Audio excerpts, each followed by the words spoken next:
I'm here this afternoon to talk about a couple cases that we've had within our jurisdictions over the last 2 days that are extremely alarming and raise our worry here in law enforcement in North Florida, that we thought it prudent to come forward and provide as much information as we can.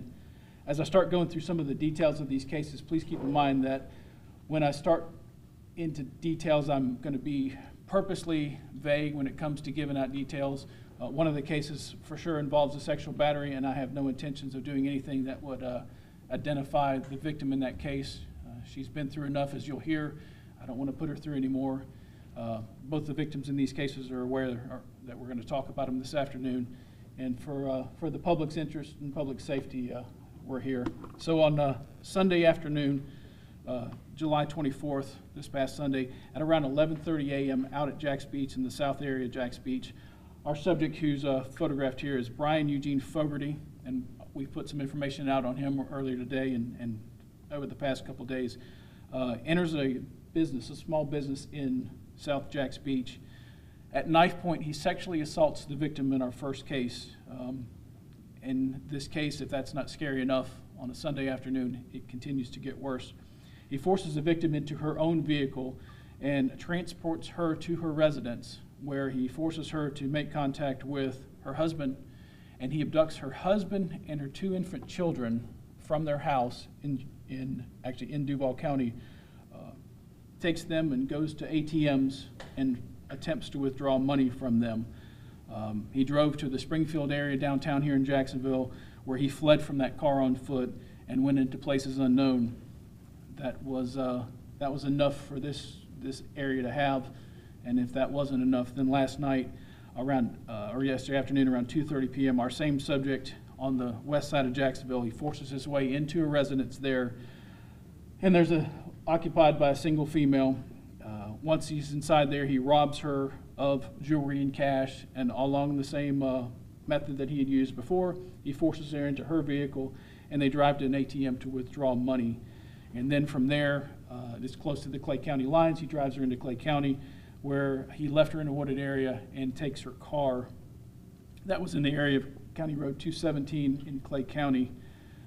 That is the last that we know he's victimized anybody. According to today, we found this information out in these photographs. These are from the ATM yesterday afternoon. We've put information out on him, and from time to time, as these cases come forward involving dangerous individuals, we will put that information out to the public. You see myself standing here with representation from several different law enforcement agencies.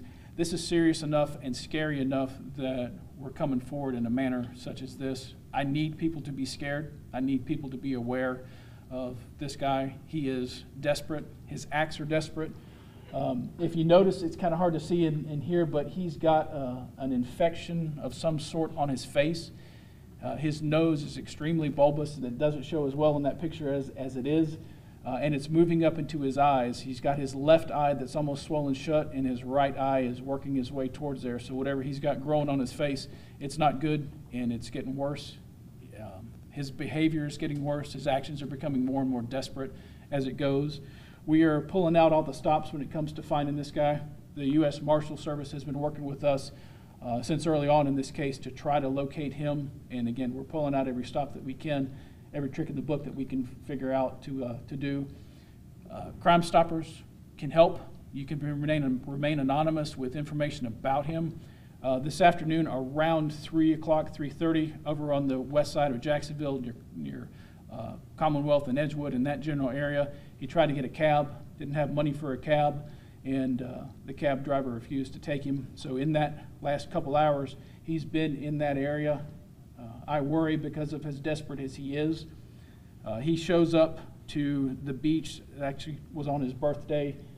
Sunday was his birthday. Commits these acts out there at the beach on his birthday, and they become more and more desperate in the language that he uses to these victims, concerning with what he's telling them and how he's telling them about maybe some of the reasons why he's doing what he's doing, which I won't go into, but just know the desperate nature of what he's doing is it's extremely concerning.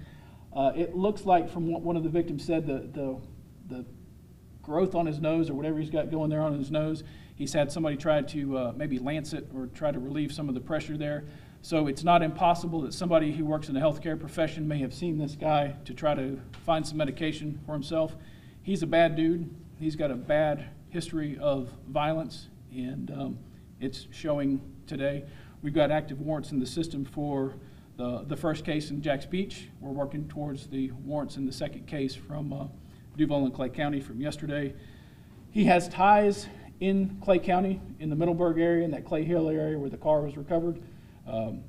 We are working desperately to find anybody who may have information out about him, get a good look at him. The photograph to my left was from a driver's license picture. Doesn't look like that. He's got this little bit of a growth, and then he's got the real big of a growth on his face and his nose that it shouldn't make him stand out. If his actions aren't scary enough, he looks pretty scary just from approaching. Use extreme caution if you see him. Pick up the phone and call 911 if you think you see him. Give that information to us about where he is. Use caution at your house. Lock your doors. You should always do that, but lock your doors especially now. He's got ties to different sides of town. He doesn't have any ties to the beaches area, so it's concerning that he wound up there and victimized somebody at the beach. So I wouldn't put anything past this guy, and I wouldn't put anything action-wise beyond what he could be potentially able to do. So again, I come forward and I work with these folks here behind me on a regular basis on these cases. This is how we do things when incidents like this hit. Working with these other jurisdictions, with Clay County and the Jacks Beach Police Department, all the beaches that that we work together. Criminals don't know, jurisdictions don't know the difference between where Clay County is and where Jacksonville is, or where Jacksonville Beach is, and what's over the Intercoastal Waterway. We do, but we work together to make sure that victims in these cases receive the amount of justice that's deserved, and we are working towards that. But without this guy off the streets, I don't feel safe. I don't feel like my family's safe. People out there shouldn't feel like their family's safe. Know that we're doing everything we can, but we need your help. We need your eyeballs out there in the street. Extra officers are out there working this area to locate him. Federal authorities, like I say, are working with us, and we're doing what we can. Need your help. I can take questions. Does he have any ties to that Edgewood and Commonwealth area where that Forerunner was found? I know an officer out there earlier today said that people in one home were acting a little bit suspicious and not too forthcoming with information about whether or not he might be there. Yeah, between the west side and Clay County, that area, the Middleburg area, seems to be where he's got ties. But again, he's desperate, and I don't want to just focus people's attention on just the west side or just Middleburg. You never know what this guy's capable of doing. Sunday's actions certainly speak to that. So I don't want somebody to go, I saw it on the news, he was on the west side. You never know. If he finds a car, he found his way out to Jacks Beach in a car that was stolen from Clay County, that he made his way to the beach. So he knows how to steal cars. His desperate nature could speak to the fact that he could try to carjack a car. So if you're driving down the road, lock your doors. If you're in your house, lock your doors. Director Hackney, according to DOC, he was supposed to be under supervision by a probation officer. Can you talk a little bit more about that? Did he have an ankle bracelet? Did he take that off? He did. He had an ankle bracelet on, and to celebrate Nation's independence, he chose his own independence and cut that ankle bracelet off then. So they were making efforts to locate him. It's not an unusual occurrence that they have somebody abscond from these ankle monitors. He did his on July 4th.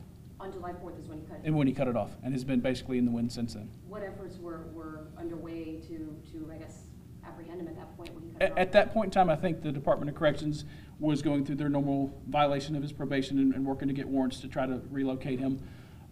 It wasn't until this incident that occurred on Saturday or Sunday that really showed him into that more violent nature that he was there. Is that common for that many weeks to pass before? I don't know. I really couldn't speak to how common it is or isn't. I know it's a fairly common occurrence that those things happen. They work through the state attorney's office to issue those warrants and work through trying to relocate those people. That's not the story here. The story here is that he needs to find his rear end in jail. Is he drug desperate or medically his face desperate? Woody, I'm not sure. I think both. He's got a drug abuse history. I know part of some of these crimes, without going into great detail, involves some drug use. I think that's part of why he went to Springfield to satisfy that urge. So desperate is desperate for whatever it is. If he's desperate because of that junk on his face or he's desperate because he needs some other kind of junk, I worry for folks' safety. And that's why we're here. Is his family cooperating? Within reason, yeah. I mean, I don't want to go into a whole lot more. Again, I'm pulling out every stop that I can and talking to them. That shouldn't be a surprise to him or anybody else that we would obviously go look to his family for answers. Just hadn't provided us the answers that we want. Did he have any association with the people he targeted, or do you believe it to be completely stranger related? That's part of the scary thing, is that he doesn't seem to have any ties with these folks that he's victimized. And they're seemingly random, no connection between the two victims that we've had in this case, no connection between him and them, certainly no geographical connection when you start looking at these things. And that's, again, this scary is about the best word I can use for it. Scary and desperate, and those two things together, that's bad news. Could he have done this more than, we're talking about these 2 incidents here, could he have done this more times? Are we looking at that as well? We haven't had anything of this similar nature before the incident Sunday afternoon. So I don't feel like anything that's going to be tied to him is going to be outside of this Sunday window that's there.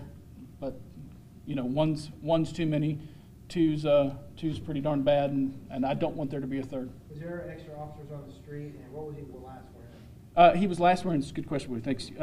He had a white T-shirt on with off blue pants, whatever off blue is. I don't know if that's a medium blue or whatever, but that's how it was described. So that was this afternoon here. Doesn't appear to have any kind of hat on. There is a hat in this picture, but from this afternoon there was no mention of a hat. So I think the nose would stand out before the hat, and I've kind of put emphasis on that because from everything we've heard from folks who've laid eyes on him here, that this is what's going to hit you first is that very thing, and I hope that's all that hits him. Hospitals have been notified too. Yeah, we worked again. Putting this information out through the media here is important to us. That somebody who maybe we hadn't contacted to try to get the information out, he's going to probably seek medical attention because it seems to be gradually getting worse. As it was described Sunday, it wasn't as bad as it was described yesterday afternoon, and then it keeps getting worse. So, Has he been communicating with anybody throughout?